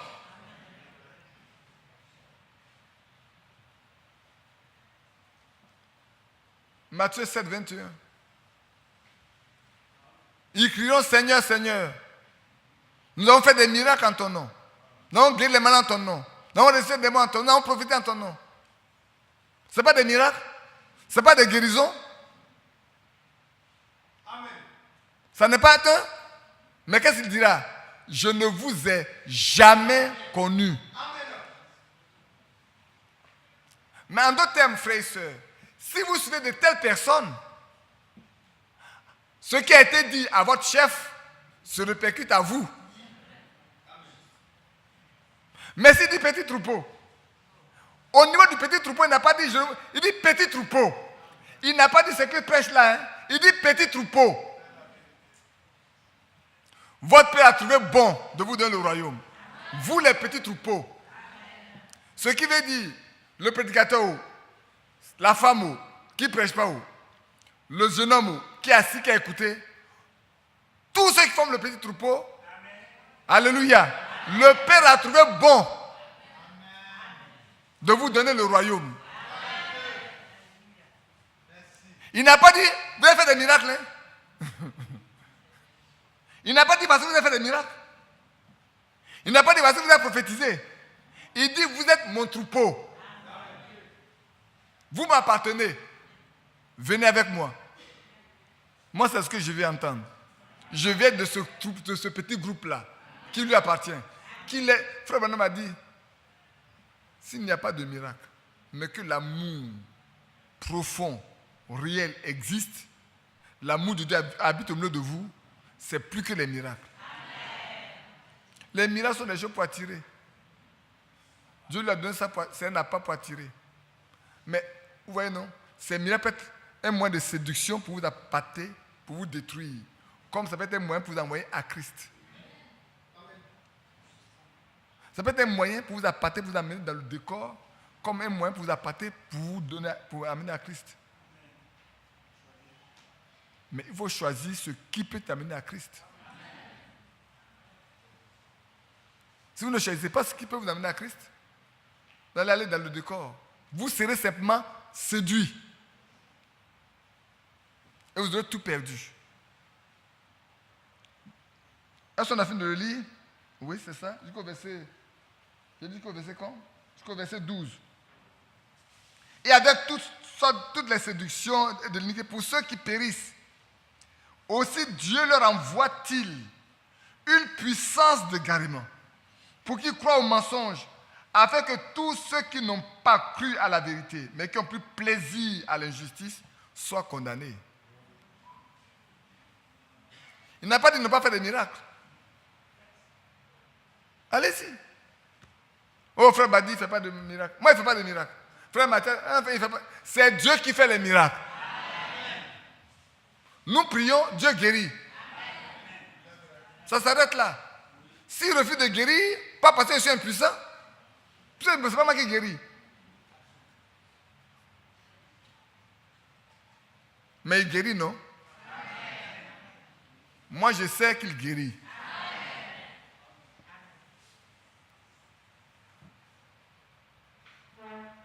Et quand on prie, il nous écoute. Quand on prie, il répond. Mais on ne se glorifie pas avec ça. Parce que ce n'est pas nous. On ne peut rien faire. Je ne peux rien faire. Ma tête ne peut rien faire. Frère, je vais vous montrer une chose. Nous, on a vécu avec des gens qui ont jeûné. Quoique nous avons jeûné avant. Hein.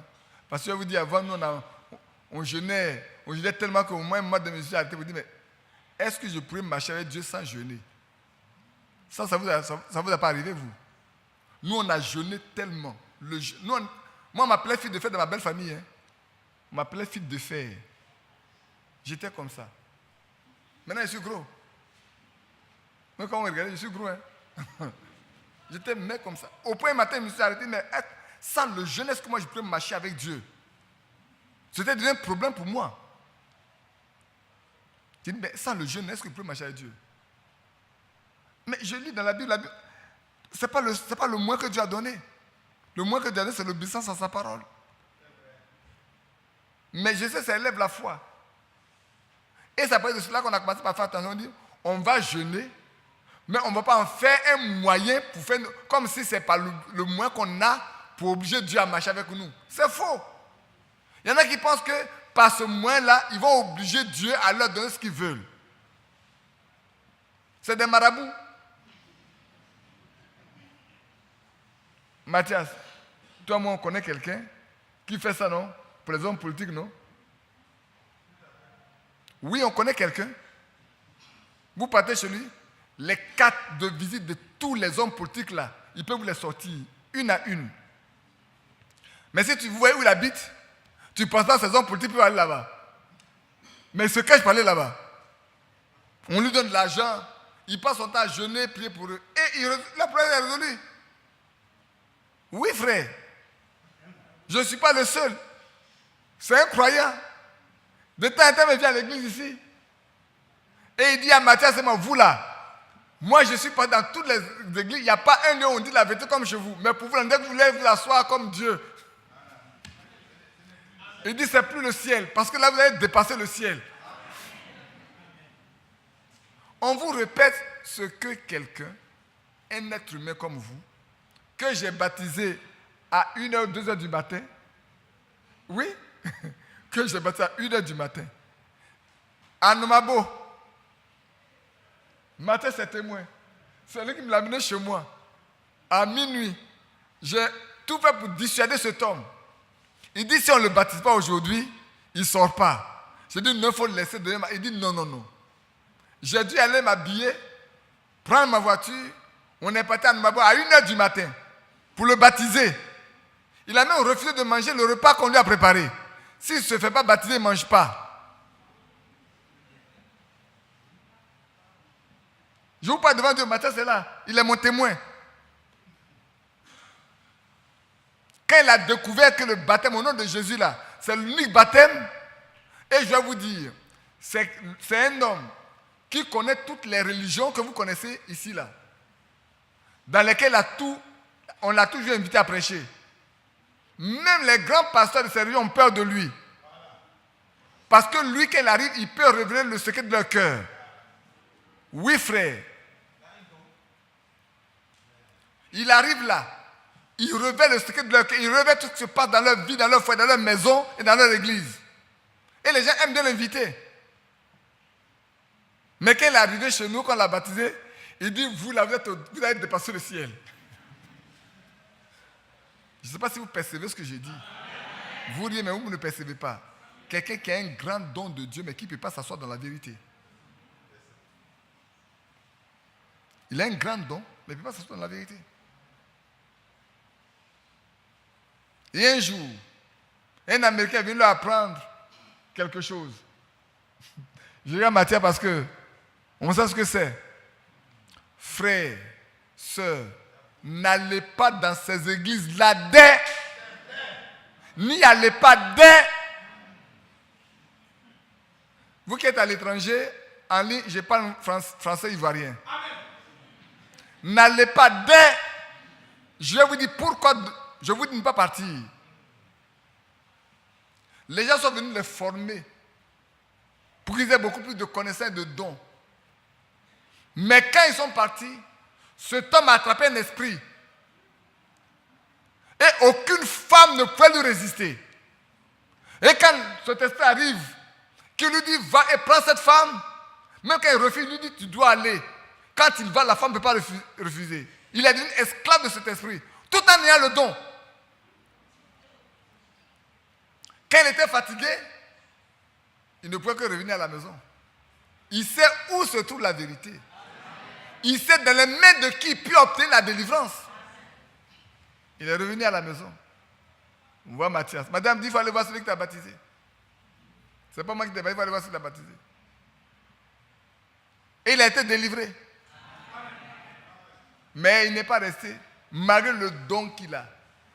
ces hommes-là, qui viennent des États-Unis, qui viennent de partout, ils viennent avec des esprits mauvais. Amen. Frères, sœurs, permettez-moi de vous dire, quand on touche le bord du vêtement de Jésus, est-ce qu'on tombe? Non. Mais pourquoi ces hommes qu'on dit appelés hommes de Dieu, quand ils mettent leurs mains sur la tête des gens, les gens tombent? Vous n'avez jamais pensé à ça?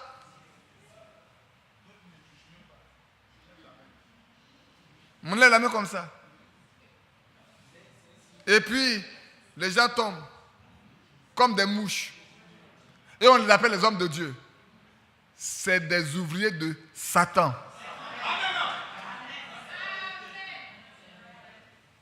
S'ils sont des hommes de Dieu, qu'ils fassent comme Pierre. Qu'on met les malades au bord de la route, que leurs hommes les guérissent. Si les hommes de Dieu n'ont qu'à faire comme Pierre. Qu'on n'est pas dans leur église.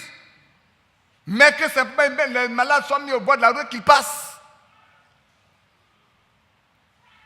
Quand je vois leurs photos sur des placards, je regarde et dis, beaucoup sont séduits. Et beaucoup sont amenés à la mort. Mais quelle grâce pour nous. Quelle grâce pour nous. Quelle merveille. Il n'y a pas de prix, il n'y a pas de nom, frère. Acceptez, supportez un peu notre folie.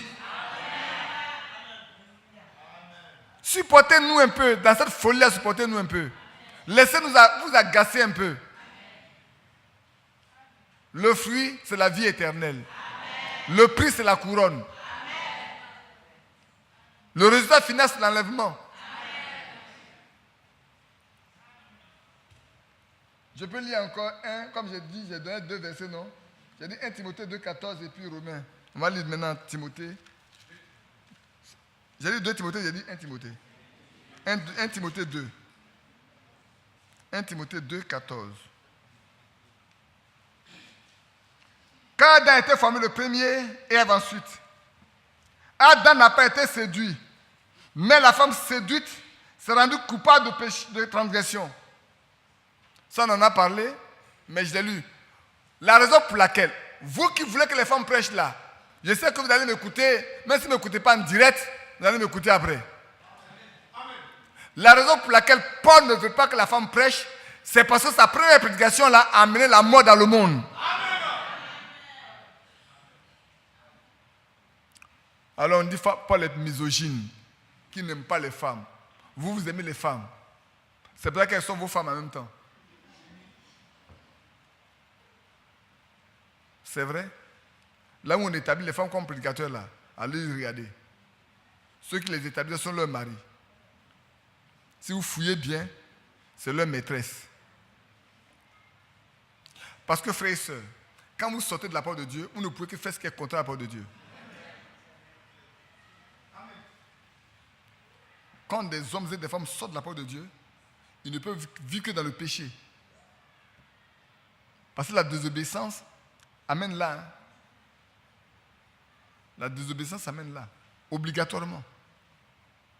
Il peut boire, il peut fumer, donc il peut tromper leur femme. Ça ne les dérange pas du tout.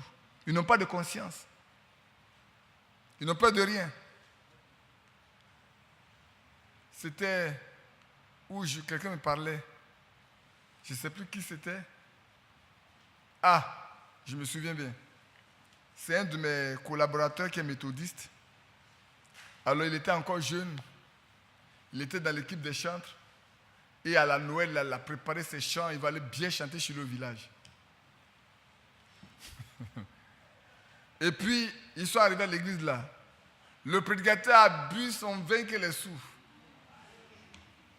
Et puis, il était à la chair. Et puis, il parle, et puis il vacille un peu. Et puis, il vacille. Et puis, dans leur église, il y a 2 piliers comme ça. Au moins, il voulait descendre, il voulait attraper le pilier pour descendre. Il a arraché, il a manqué. Alors, il y a un qui a dit, je ne vais pas à la maison. Je ne vais pas vous le dire. J'allais le dire, il a dit, je ne vais pas à la maison. Tu as bu? Moi, il m'a à la maison. Il pose la question au prédicateur. Anande, Manopo. Il dit, tu as bu. Donc moi, je vais à la maison. Je n'écoute plus. Mais on ne peut pas écouter un soulard. Il n'a pas son sens pour lire les Écritures. Et c'est la vérité. Il dit, lui, il a pleuré. Il est venu tout content pour écouter la prière, puis chanter. Il arrive, il se trouve en face d'un prédicateur qui est sourd, qui vacille, qui lit la Bible et qui vacille. Tout ce qu'il dit n'est pas cohérent. Et puis il veut descendre, comme il a vu le bois, le pilier, il voulait attraper le pilier. Mais il a dû voir l'image du pilier, pas le pilier lui-même. Et quand il a voulu l'attraper, sa main est partie dans le vide. Et il trébuchait pour trouver quelqu'un l'a attrapé. L'autre qui a dit, tu as bu? Moi, je n'écoute plus, je vais à la maison. Amen. La réunion a pris fin. Noël est gâté. C'est fini. Ceux qui disent qu'on peut boire, là. Il y a dans les maisons, il y a des gens qui disent qu'on peut boire. Ils n'ont qu'à boire. Frère Branham dit, nous ne buvons pas. Amen. Pas que lui ne boit pas, mais il dit que les croyants, les saints, là, du Nouveau Testament qui ont cru ne boivent pas. Parce que s'ils buvaient, pourquoi Paul allait prescrire à Timothée le vin comme médicament pour son ventre? Pourquoi il a dit fais usage d'un peu de vin? S'ils buvaient déjà. Pourquoi? Lisons dans Romains et puis on va terminer. Romains chapitre 16. Le verset 17 et le verset 18. Romains. Mon frère Mathias et mon frère Yali sont levés. Oh là là. Ne nous laissons pas séduire, frères et sœurs. Versets 17 et 18.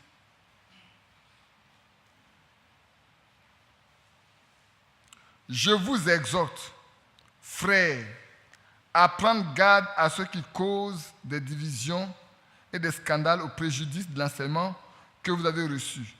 Éloignez-vous d'eux. Car de tels hommes ne servent point Christ, notre Seigneur, mais leur propre ventre. Et par des paroles douces et flatteuses, ils séduisent les cœurs des simples. C'est bien compris? Déjà, l'apôtre Paul, en son temps, était préoccupé par l'action des séducteurs au milieu des croyants. Paul n'a jamais dit que c'est du Dieu que les gens vont venir séduire. C'est toujours du dedans. Parce qu'on peut le relire. Il dit, je vous exhorte, frères, à prendre garde à ceux qui causent des divisions et des scandales au préjudice, c'est-à-dire au détriment de l'enseignement que vous avez reçu. Tous faux enseignements amènent des divisions, amènent des séparations et fragilisent l'amour, créent des problèmes de sentiments. C'est vrai. C'est vrai. Et cette église a été victime de ça en plusieurs moments. Aujourd'hui, on peut vous dire, frères, prenez garde à vous-même. Ne vous laissez séduire par aucun. Nous, on sait des gens qui partaient de maison à maison pour séduire des frères. Pour les mettre avec eux. Pour former un groupe plus compact.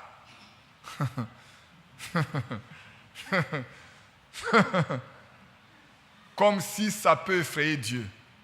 Comme si ça peut effrayer l'Esprit de Dieu. Comme si ça peut déraciner quelqu'un qui a l'Esprit de Dieu en lui. Est-ce que Corée, Dathan et Abiram, le groupe, ont-ils pu chasser Moïse?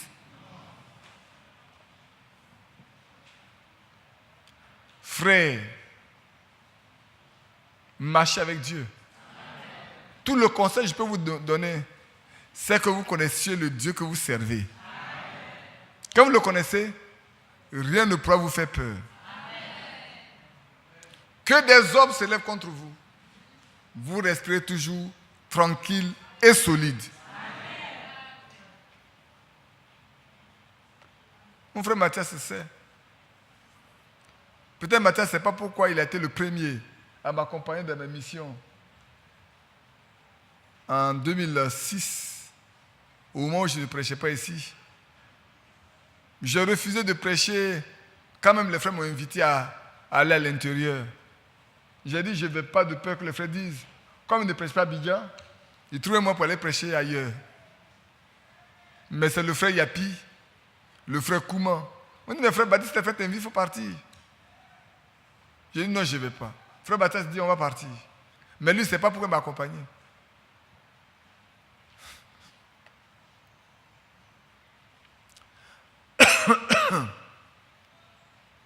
Un frère avait vu que l'église était en train de faire un voyage. Tout le monde était dans un car. Toute l'église était dans un car. J'étais le seul qui ne soit pas dans ce car-là. Je partais avec ma propre voiture. Et on ne sait pas ce qui s'est passé.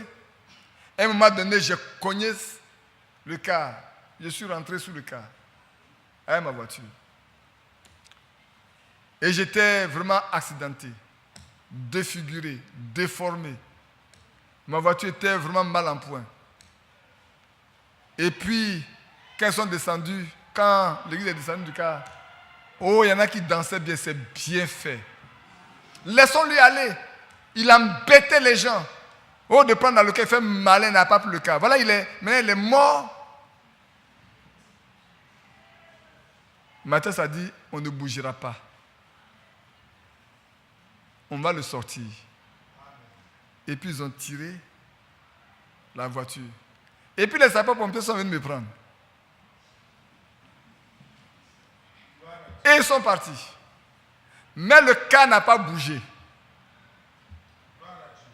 Jusqu'à ce que. Et après, je revenais avec la même voiture, mais plus flambant neuf. Et j'étais plus en forme que je l'étais quand on partait. C'est quand ils arrivaient que le voyage a repris. Vous n'avez pas vu? Ça s'accomplit à la lettre dans cette église. Et c'est lui qui m'a accompagné dans toutes les missions quand je n'étais rien dans cette église. Mais moi, je savais que j'allais revenir. Moi, je savais.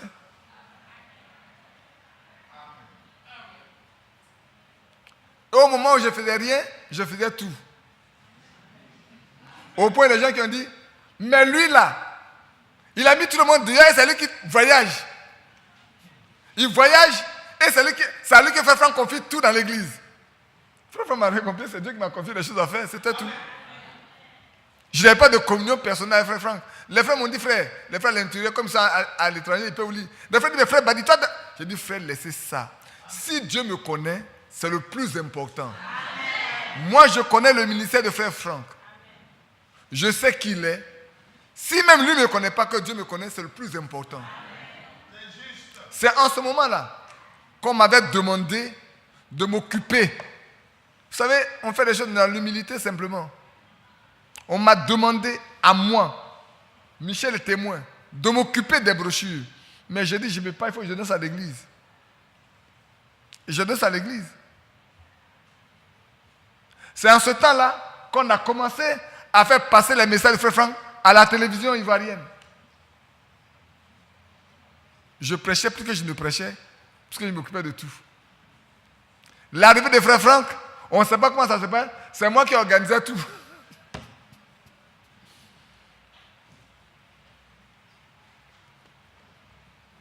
Et progressivement, Dieu a fait ce qu'il veut faire. Pas par moi, mais sa grâce. Sa grâce. Frères, ne nous laissons séduire par quoi que ce soit. Je vous demande pardon. Ne portez pas vos regards sur moi. Vous serez dessus. Je suis le plus difficile, le plus faible d'entre vous tous. Peut-être que vous ne savez pas. Hein? Je suis le plus faible d'entre vous tous. Ne portez pas vos regards sur moi. Hein? Si vous portez vos regards sur moi, vous serez découragé. Mais supportez ma folie au milieu de vous. Si je vous bouscule, acceptez. Parce que je vous aime. Tout ce que je peux vous demander, aimez-moi simplement.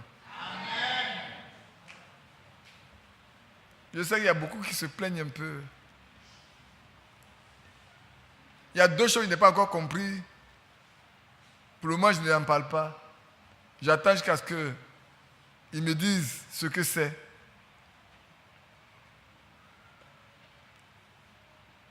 Mais, lisons, continuons de lire. Pour vous, j'ai lu le verset 19 pour joindre. Votre obéissance est connue de tous. Je me réjouis donc à votre sujet. Et je désire que vous soyez sages en ce qui concerne le bien et puis en ce qui concerne le mal. Amen. Oh là là, sœur, vous ne pouvez pas être pure. Quand en ce qui concerne le mal, soyez purs. Ça veut dire quoi? Ne faites pas le mal. C'est ce que ça veut dire. Quand on dit voilà le mal là, vous êtes pur par rapport au mal. Mais en ce qui concerne le bien, soyez sages. Faites du bien. Tout en ayant le discernement. Parce qu'il y a beaucoup de trompeurs au milieu de nous. C'est vrai qu'un vieux frère m'a appris une chose. J'étais à Paris avec un frère. Et puis on était harcelé par une femme qui demandait de l'argent à sa fille, ceci, son enfant, ceci. Et je me suis arrêté. J'ai pris 50 € et je lui ai donné. Et le frère me regarde, il dit, frère, moi j'ai un vieux frère qui m'a appris une chose. Il dit, mieux vaut donner un verre d'eau à celui qui n'en a pas besoin que de le refuser à celui qui en a besoin. Et ça, vous n'avez rien compris. Vous avez compris, non? Vous avez compris? Qui a compris? Il ne faut pas refuser de l'eau à celui qui en a besoin parce que les autres font mal. En regardant le mal que les gens font, en regardant la tromperie, tu risques de ne pas donner, tu risques de refuser de l'eau à celui qui en a besoin. Parce que tu as été trompé. Tu vois, non? Comme tu as été trompé, maintenant celui qui est sincère qui vient là, à force de te trouver en face des faux, tu risques de refuser de l'eau même à celui qui en a besoin. Donc, prie et fais comme tu veux, va, donne. Que celui qui te trompe n'a qu'à te tromper. C'est une affaire de Dieu, lui. Mais il ne faut pas faire de ça que, comme il y a trop de trompeurs, tu vas refuser de donner au point, tu vas refuser de donner aussi à celui qui en a vraiment besoin.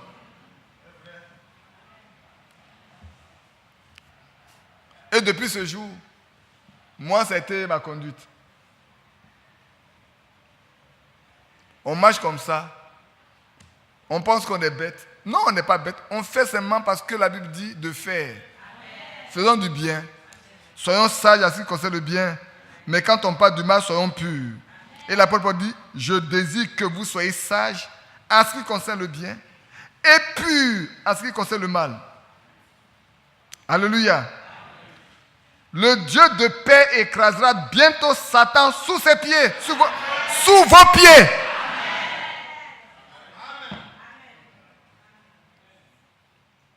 Alléluia. Le Dieu de paix écrasera bientôt Satan sous vos pieds. Que la grâce de notre Seigneur Jésus-Christ soit avec vous. Amen.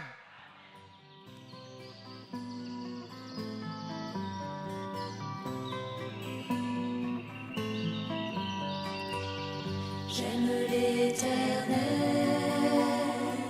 car il entend ma voix. Il a penché vers moi son oreille, et je le chanterai toute ma vie.